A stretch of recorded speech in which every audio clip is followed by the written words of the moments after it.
What's going on, people? Welcome to another episode of Natty News Daily. We've got a very special guest on tonight, a fellow Canadian, which I don't get to say very often, it seems. So I'm super excited to have a fellow Canadian on the podcast, Mr. Evan Alexiou. Evan just won his IFBB Pro Card as a natural athlete this past weekend at the Canadian Natural Pro Qualifier. So welcome, my man. Very happy to have you on. Thanks for having me. Oh, no problem. So for those listening, because I actually got quite a few messages when I had posted this, Evan achieved an IFBB Pro Card that is exactly the same as any IFBB Pro Card. Just like, all the pros that those listening follow, Ian Valaire, Nick Walker, he is an IFBB Pro just like they are, except he's in classic physique. So, he's a pro just like Terrence is, just like C-Bum is, Evan's classic physique IFBB Pro. The Natural Pro Qualifier is, commonly referred to as the Canadian Nationals. So it's the biggest show we have here in Canada within the IFBB, the CPA, which is their Canadian affiliate. So, yeah. And only one of two streams for naturals, right? Because you've got the Ben Weider Naturals down this way, I believe, correct? Well, so the CPA, so the Ben Weider's is the IFBB's Natural Pro Show. It's supposed to be completely drug-free. Gotcha. Right. So for Evan, for example, if he wants to use that IFBB Pro Card, that would be the logical step. He can do the New York Pro, the Tampa Pro, Chicago, but the Ben Weider's is supposed to be the natural event. So the Natural Pro, yeah, that's right. Yeah. It was maybe the Teen Universe is what I'm thinking of, which would be like the NPC natural version. Yeah. So, Evan, for those listening, give a brief introduction and tell them how long you've been in this bodybuilding game. I'm 24 years old. I've been training for about 10 years. 24. Shit, I told James you might have been 26. So this is even more impressive that you're 24. I've been competing since I was 21. The first show was Barrie Naturals. Yep. Took a year off to grow. Planned to do nationals the following year, but COVID hit. I still prepped. Actually, I prepped that year for Ben Weider. Then that show got canceled 2 weeks out. Oh. And then took a good off season, prepped for Natural Nationals 2021. Yep, last year. That show last year. And then, last weekend was my most recent. Big one. So I guess 3 shows you would have done? Yeah. Fuck. Yeah. It's impressive. Yeah, in a relatively short amount of time too. Competing from 21 to 24, much like yourself, Leroy, like kind of hitting it hard early on. Yeah. Let's rewind it a bit if you don't mind, actually, though, because I love hearing like athletes saying like, all right, I've been lifting for 10 years, right? So you started lifting when you were 14 years old. What was that looking like back then? Right, because we've heard Leroy's story of like the single barbell and like the basement or what have you. Yeah. I love hearing the backstory of it. Yeah, it seems like it's pretty similar to Leroy's home gym setup, passed down from my dad to my brother, and I started getting into training along with him. And it was initially not to grow necessarily, to get stronger for hockey. I was playing AAA hockey at the time, and that kind of led into another, and noticed I was putting on size decently quick, watched Pumping Iron, discovered the realm of bodybuilding, and just fell in love that way. So you didn't have any family like involved in bodybuilding at all? My dad was training. He wasn't a competitor. Yep. But when he was around my age, he was pretty big. Right on. You got genetics then. Yeah. You mentioned you have a brother. Is he into it too or no? Not as serious. He does bodybuild, does follow the training, the lifestyle, but doesn't compete. Not as a competitor. So Barrie, you smashed it. I scrolled back on your feed. You won like everything that show, correct? Yeah. So for those listening, Barrie is a natural event, so a regional kind of local event. So the way it is with the CPA, you have your regional qualifier to then get you for nationals, which is top 3. So obviously you qualified then for 2021. I was at that event. Now, correct me if I'm wrong. You won your class and then come second to Matt in the overall. Is that how it works? So I won my bodybuilding class of heavyweights. Yep. Placed second in the overall.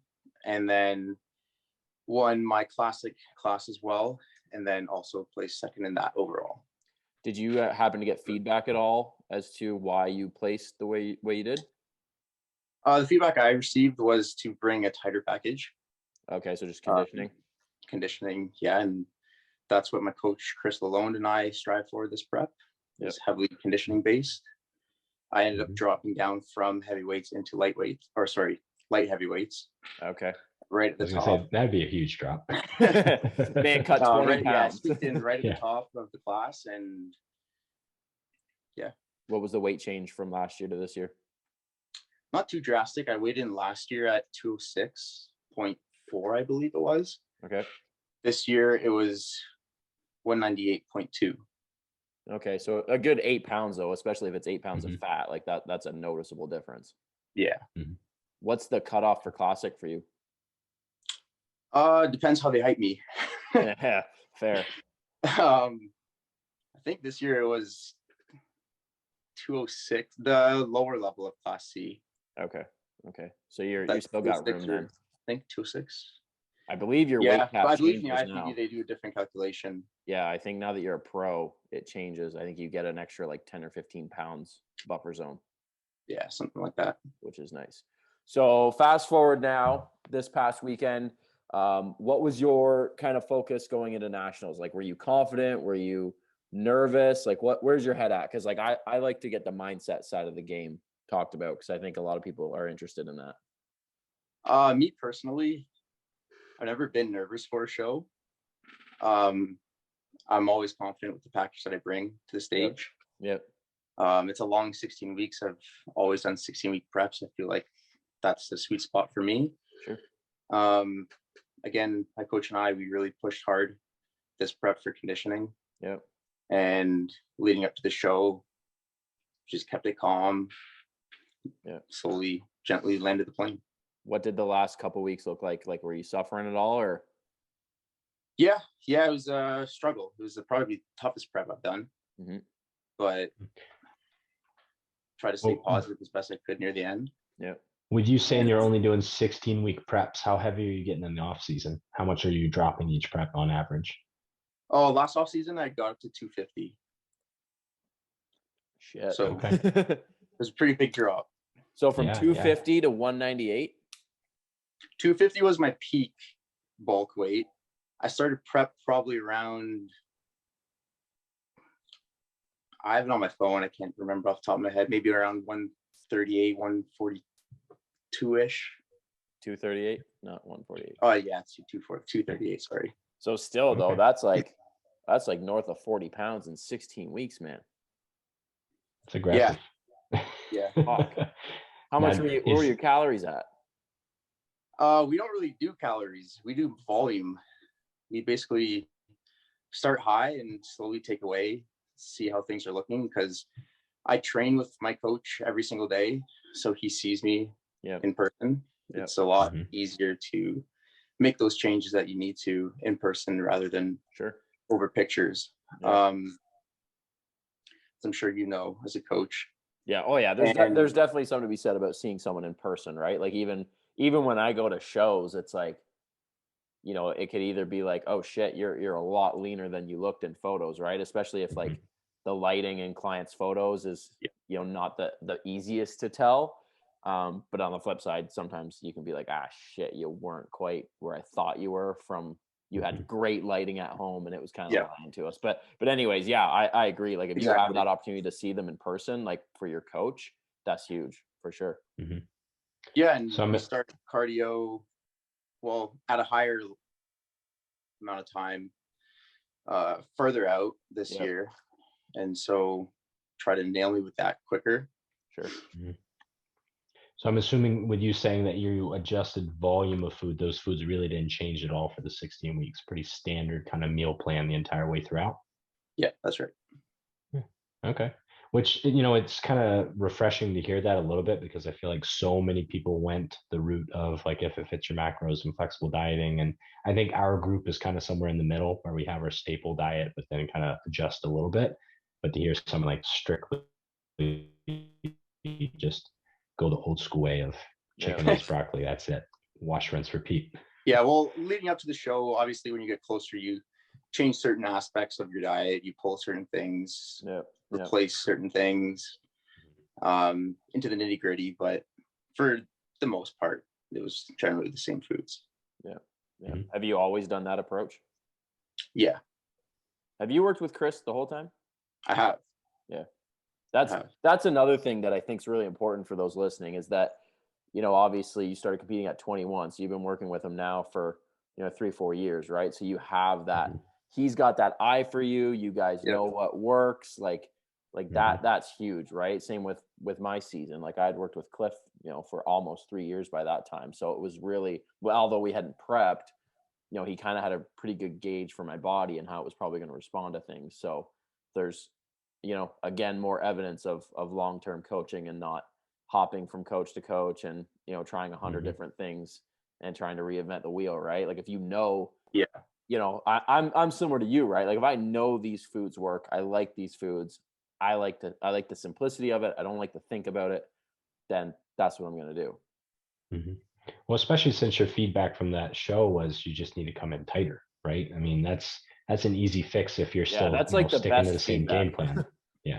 Yeah. It's not like you need to grow XYZ and fix all these other things. It's just either start leaner, do it longer, or be a little more aggressive, and you could do any one of those things. Yeah. Training wise, what's your kind of, I guess, split on the most part? It varies between prep and off season. Yeah. For prep, we do somewhat of a 4-week cycle training split. First week will be something very similar to Dorian Yates. So like extremely heavy, pass failure, one top set, maybe a couple feeder sets. Second week, we'll increase the volume, increase the sets a little bit, lower the weight. Third week, might add in some supersets here and there, generally high volume still. Fourth week, maybe some cluster sets. Right on. It's so interesting hearing how different people do things, like every time we have someone on here, that those questions about like your nutrition or your training, like there might be similarities, but there's always these differences, right? Like, your nutrition sounds, pretty standard, pretty basic, but your training, that's a very different approach. And, it's just more evidence that there's no one way to bodybuild, right? Right. Yeah. And it's very similar to sorry, what were you saying? No, go ahead. Absolutely. Yeah, well, we kind of based our training style for prep off of Neil Hill's Y3T program. Okay. We just added in an extra week. Sure. Multiple reasons for that. It also helps because it's a 16-week prep. Even number. It makes it easy. It makes it easy in that sense. Yeah. So it's going to attack each muscle fiber differently. Help you. Well, our belief is it helps you keep on some size, some hardness.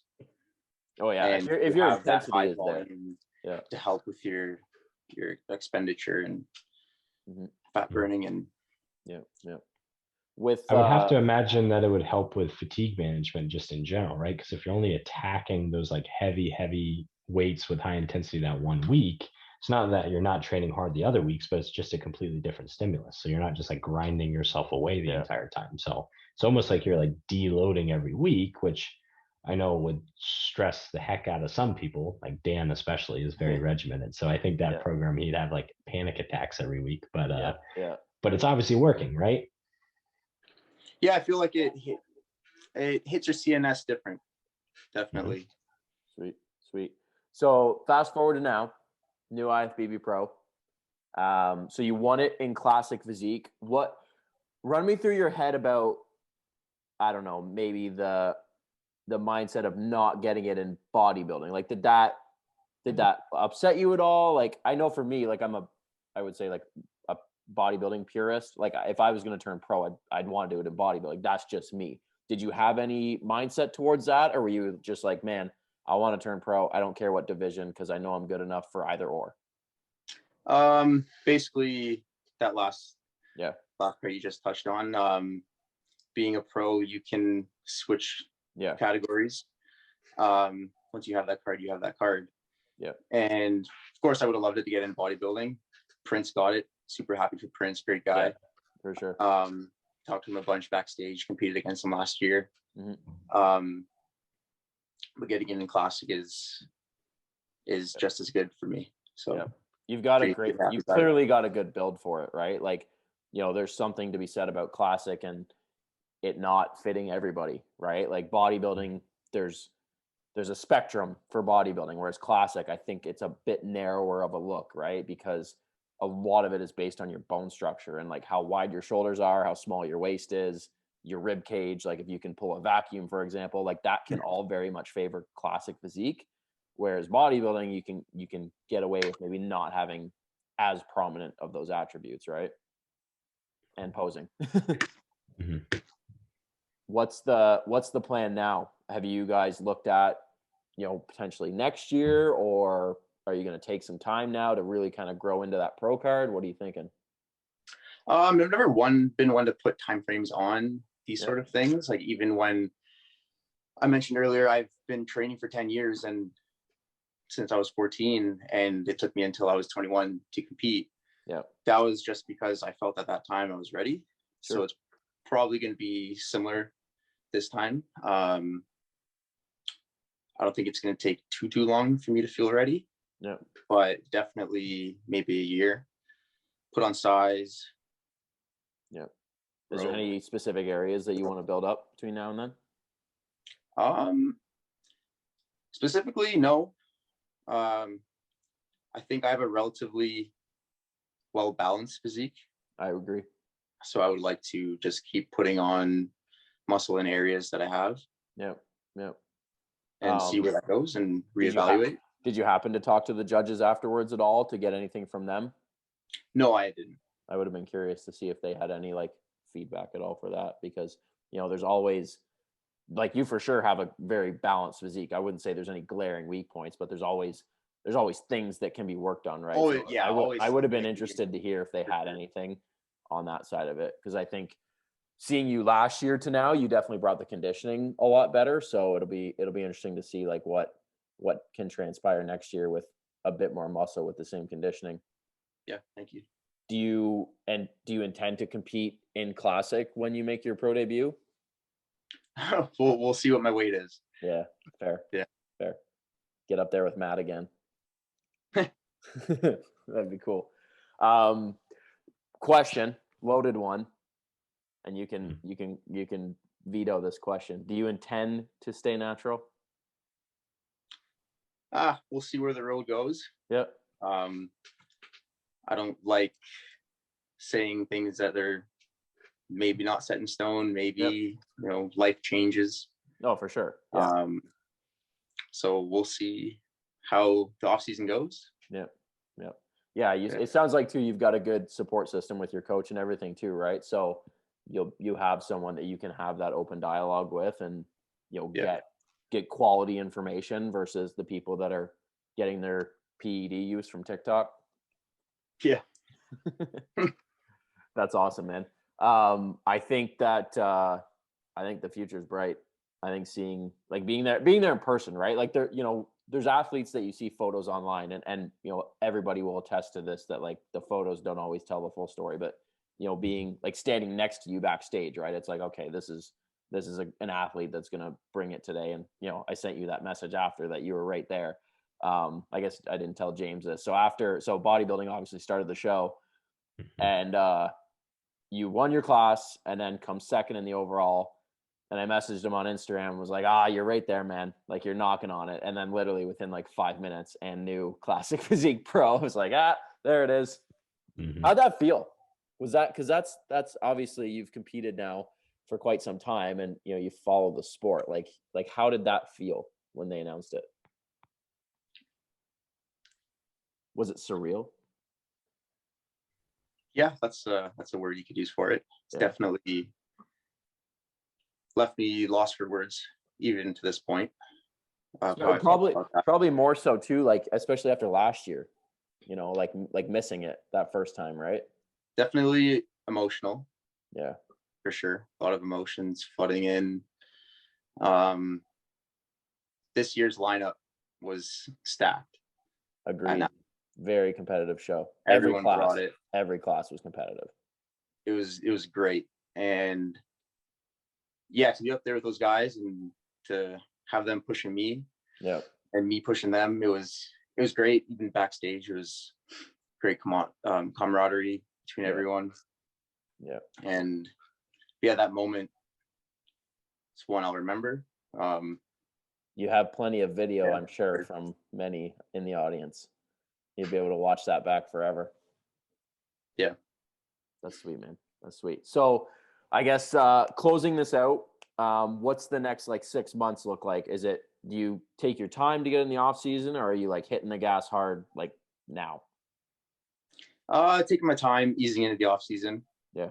Gonna capitalize on this rebound, and then start pushing it.